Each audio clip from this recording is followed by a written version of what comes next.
好多朋友都聽過 Google Gemini 啦，但其實除咗 Gemini 之外咧，Google 仲推出咗一系列嘅 AI 工具，可以幫你完成唔同嘅任務啦，包括快速學習、打造副頁、生成設計、整圖像、學語言，甚至乎咧幫你自動化你嘅工作流程。而呢啲咧喺其他地方需要付費嘅 AI 工具，Google 竟然咧係免費俾晒大家任用嘅。喺呢條影片咧一次過話晒俾你聽，究竟咧除咗 Gemini 之外，Google 咧有啲乜嘢好用嘅 AI 工具咧？所有呢條影片上面出現過嘅連結，我已經整理咗俾你，掃描呢個 QR code，等你可以咧一路睇片，一路咧去試玩呢啲工具。立即開始呢個影片。Notebook LM 係 Google 推出嘅快速學習神器啦，佢可以咧幫我哋咧快速咁樣理解一個長篇嘅內容，無論係影片啦、文字啦，又或者係長篇嘅報告啊等等，上載俾佢，佢都可以咧幫我哋生成咧可長可短嘅摘要，亦都咧用唔同嘅格式呈現翻出嚟嘅。例如畫面睇到我有一本咧關於 Prompt Engineering 嘅手冊啦，咁呢本手冊咧係非常之長篇啦，有68頁啦 total。咁如果我唔想逐版睇嘅話咧，我可以咧將佢上載喺 Notebook LM 啦，咁佢咧就會幫我用 AI 咧去閱讀咧呢個報告啦嘅內容啦，然後咧幫我整理一個摘要，再生成咧唔同嘅素材咧俾我去快速理解呢個報告嘅內容噶啦。咁呢個係上載咗之後嘅效果啦，佢會話我聽究竟呢個報告係關於啲乜嘢噶啦，我可以咧問佢一啲相關問題啦，咁佢再咧根據我俾佢嘅內容咧去提取翻咧相關嘅答案咧就話俾我聽嘅。咁好似畫面睇到呢個效果啦，整理咧一個相關嘅答案俾我啦。除咗咧文字嘅互動之外咧，我亦都可以咧透過右邊呢個嘅 Studio 嘅功能咧，就生成咧唔同格式嘅一啲學習素材嘅。例如我可以變一個互動嘅 Podcast 啦，聽聲咁樣去了解咧呢個報告嘅內容啦。又或者咧將一個沉悶嘅 PDF 報告咧就變成咧一個 PowerPoint 嘅檔案啦，一個簡報啦，咁去展示入邊嘅內容啦。將佢變成咧一個互動嘅學習卡啦，咁好似畫面睇到嘅呢個效果咁樣啦，將入邊嘅內容咧變成一個問答嘅形式啦，或者咧幫我哋變成一個 infograph 啦，咁可以咧一張圖就睇晒咧究竟呢一個報告嘅重點內容啦。仲有好多唔同嘅文件格式咧都可以透過 Notebook LM 幫我哋咧轉化咧一個原始嘅內容檔變成咧唔同嘅格式嘅。除咗 PDF， 我哋亦都可以用 Notebook LM 咧嚟閱讀咧 YouTube 啊一啲網站嘅內容啦，又或者其他格式嘅檔案啦，又或者咧我哋可以用佢嘅網絡搜尋功能啦，去揾一啲咧我哋相關有興趣嘅主題，透過 Notebook LM 幫我哋咧生成學習嘅素材嘅。咁所以咧呢個係 Google 推出快速咁樣幫我哋學習嘅 AI 神器。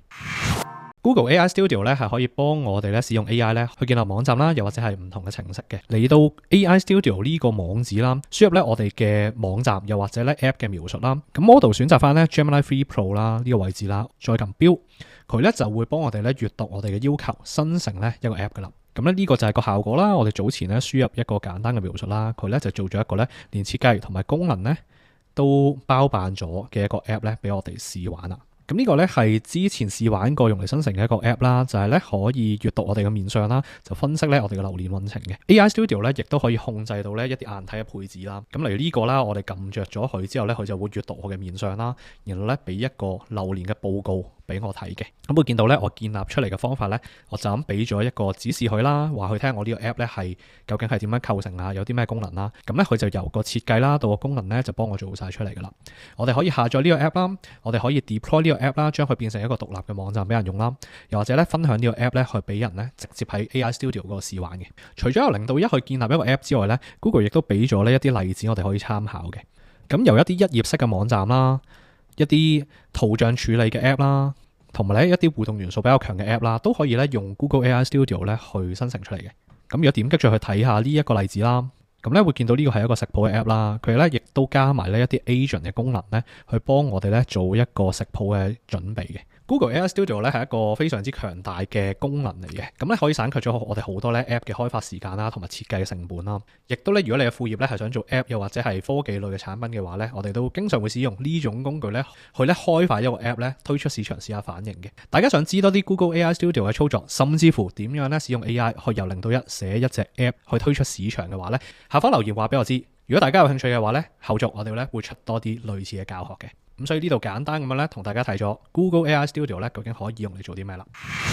Gemini 除咗幫我哋整理文字、生成咧一啲點子之外咧，亦都可以咧直接使用佢嚟生成圖像嘅。去到 Gemini 啦，輸入咧我哋想生成嘅圖像咒語，然後咧喺 Tools 呢個位置揀第3個選項生成圖像，再撳輸入，佢咧就會撈一個咧叫 Nano Banana Pro 咧嘅模型出嚟啦。呢個呢就係 Google 推出嘅圖像生成模型嚟嘅，就會生成咗呢個效果出嚟啦。咁俾第二個例子大家睇睇啦。呢個呢係生成一個真人嘅圖像啦，會見到呢 Nano Banana 生成出嚟嘅圖像質感呢係非常之真實啦，同埋呢都好多細節嘅。而佢最強大嘅地方呢，就係我哋可以呢就咁輸入一個簡單嘅描述啦，佢就可以呢修改到嗰張圖像嘅一啲鏡頭角度，而保留呢個原圖人物呢嘅樣子一致性嘅。咁呢，我甚至乎可以隨時呢加個人落去啦，佢嘅背景啊，佢個原圖嘅人物啊，都唔會呢有太大嘅改動嘅。同一張圖呢，我亦都可以輸入呢一啲咒語嘅描述啦，去修改呢嗰個圖像嘅風格啦，而呢保留到圖像嘅一致性嘅。使用 Gemini 直接生圖嘅好處呢，就係佢可以呢簡單嘅描述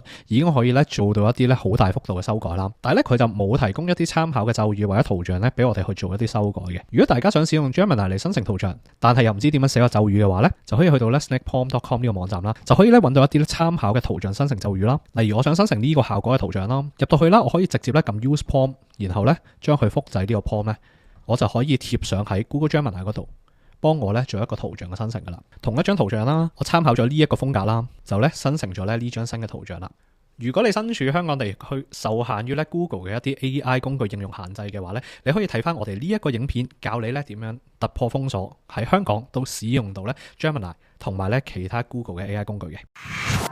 如果你經常咧要生成一啲廣告素材，又或者咧你本身咧係從事市場營銷相關嘅工作嘅話咧，畫面睇到呢個工具 Permini 就啱你使用啦。佢咧可以透過閱讀你嘅網站啦，嚟到咧生成咧一個 moonboard， 即係例如咧我呢度我俾咗 Afterwords Startup 嘅網站去啦，佢咧就直接入我嘅網站咧抽取咗我哋個 logo 啊，我哋主要用嘅字型啊、顏色啊、tagline 啊咁等等啦，再抽埋咧我哋用過嘅一啲圖像咧，佢咧就組成咗咧一個素材嘅資源庫啦。然後咧我可以俾一個咧推廣活動嘅 idea 佢啦，即係例如我呢度同佢講啦，我想行一個 New Year Sales， 佢咧就會閱讀咧我本身網站嘅素材啦，根據咧我想做嘅呢一個推廣活動啦，嚟生成咧一啲推廣嘅角度同埋咧廣告素材俾我噶啦。咁佢每一次咧會俾幾個角度我啦，咁有啲就係由零基礎開始啦，有啲咧就強調變現啦，有啲咧就係唔好為其他人工作啦。咁每次都會俾幾個銷售角度我啦，咁然後咧就住唔同嘅角度咧，佢會再生成咧一啲相關嘅 tagline 啦、圖像嘅素材俾我啦，我可以咧修改咧佢嘅一啲 tagline 啦、字型嘅大細啊、唔同嘅字型啊等等啦，我亦都可以咧根據呢一個角度咧生成咧一啲新嘅廣告素材都得嘅。咁但係留意翻啦，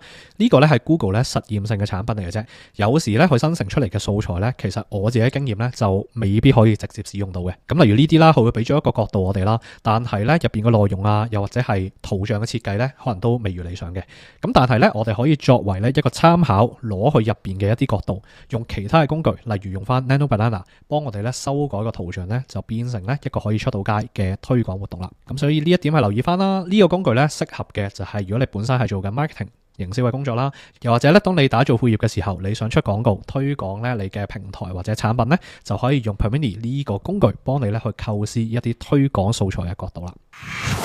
當我哋做一個 app 嘅時候咧，除咗個功能構思之外咧，更加重要嘅就係咧，我哋究竟點樣呈現個設計出嚟啦。Stitch 呢個工具咧，就係可以幫我哋透過一個 prompt 一個簡單嘅指示咧，就生成到咧一個專業嘅網站，又或者咧 app 嘅設計出嚟啦。咁例如呢度咧，我輸入一個 prompt 啦，我選擇翻咧呢一個究竟係一個手機 app 定係一個網頁嘅設計啦，然後咧再揀翻個 model 啦。咁例如我呢度咧用 Gemini Free Flash 啦，一個快啲嘅 model 啦，咁去生成個設計啦，佢就會咧由0到1每版咧幫我哋咧畫翻個設計出嚟噶啦。咁就畫面睇到嘅呢一個效果啦，每次咧佢會俾3個選項我哋啦，咁同埋咧我哋可以咧輕鬆咁樣修改佢嘅唔同嘅尺寸啦，例如我想將佢變成一個 mobile app 嘅，又或者咧喺平板電腦嗰度睇啦、桌面電腦嗰度睇啦，咁亦都可以嘅。我哋可以修改佢嘅顏色啦，修改佢嘅唔同嘅呈現方式啦。咁同埋咧，如果我哋唔滿意呢個設計咧，我哋可以咧重新撳 generate 咧，叫佢咧幫我哋重新整個設計都得嘅。生成完嘅設計，我哋咧可以將佢 export 啦，用喺咧其他嘅工具嗰度，例如直接俾 AI Studio 啦，去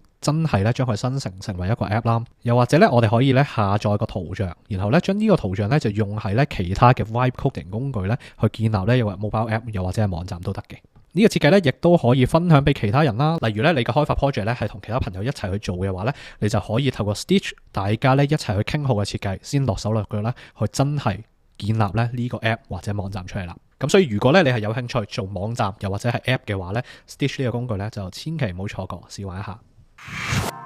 生成圖像或者影像嘅時候咧，最大嘅挑戰就係咧，我哋唔知生成啲乜嘢，唔知用咩風格，唔知點樣描述咧嗰張圖像。如果呢個時候咧有啲參考咧嘅素材俾我哋睇下咧就好啦。畫面睇到嘅工具咧 Whisk 就係 Google 推出嘅多媒體素材生成工具，幫我哋咧輕鬆咁樣解決咧唔知生成啲咩嘅問題。咁呢個工具咧本身已經提供到好多唔同嘅參考素材俾我哋睇到啦。例如咧，我想生成一個類似風格嘅圖像嘅話咧，我可以撳入去啦，然後咧佢會話埋俾我聽咧，究竟咧生成呢張圖像個 prompt 咧係點樣嘅。我可以咧攞呢張圖咧作為一個 reference 啦，然後咧生成咧一個另外嘅物件啦，例如我生成一隻北極熊啦，我亦都可以咧生成一個背景啦，例如咧個背景係喺一個森林嗰度啦，然後咧就用呢張原圖啦，就作為一個風格啦，組合唔同嘅元素，生成咧一個新嘅圖像嘅。咁呢度咧我哋準備好所有嘅素材啦，我哋生成咗個北極熊啦，一個森林啦，咁同埋咧我哋個相片風格啦，我哋咧就輸入咒語，可以咧將所有嘅元素咧合體變成一張新嘅圖像啦。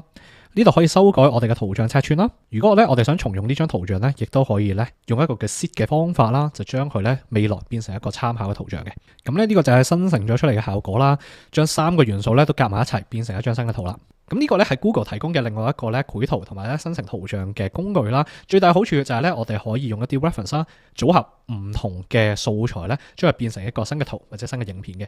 同樣地啦，對呢個工具有興趣嘅，歡迎下方留言啦。未來咧我可以重點咧淨係就住呢個工具咧去生成一啲咧相關嘅教學素材俾大家認識多啲嘅。點樣用 AI 去學語言呢？ Google 咧就推出咗呢個叫 Little Language Lesson 嘅平台咧，幫我哋咧快速咁樣咧去學習呢一個語言啦。例如我呢度選擇翻 Tiny Lesson 啦，然後咧我可以揀咧我想學嘅語言嘅。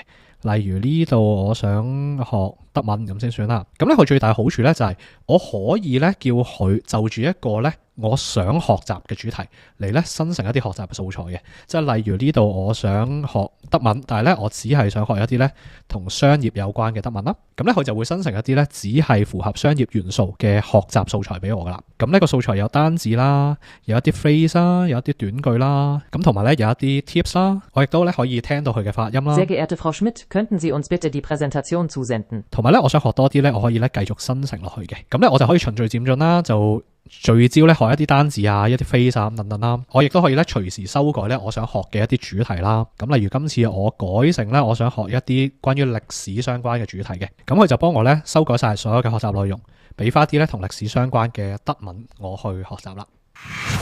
Opal 咧係 Google 建立嘅自動化工具啦，可以幫我哋咧自動化咗一啲咧工作嘅流程啦，避免咧不斷重複咁樣咧去做一啲任務嘅。咁我哋可以自定一個工作流程啦，又或者咧 Opal 咧本身都有啲 template 俾我哋跟嘅。咁例如我哋睇呢個 blog post writer 啦，咁會見到咧我哋就咁俾一個 topic 佢啦，佢就會咧行晒成個自動化啦，又揾嗰個 topic 嘅內容啦，寫個 outline 啦，建立個圖像啦，寫個 blog post 啦等等，咁啊一站式幫我哋做晒嘅。例如我呢度同佢講啦，如果我想建立呢一個 blog post 咧，係咧想2026年咧就開始一個副頁啦，佢咧就會一步步咧去幫我咧去執行呢個任務噶啦。咁佢而家咧係做緊個 research 啦，咁完成咗個 research 之後咧，佢就寫完個 outline 就直接幫我咧刪埋個 post 出嚟啦，同埋咧同時間咧去建立埋個圖像嘅。同埋咧，如果我哋入個 console 嗰度睇咧，你會見到咧佢每一個步驟咧係做緊啲乜嘅。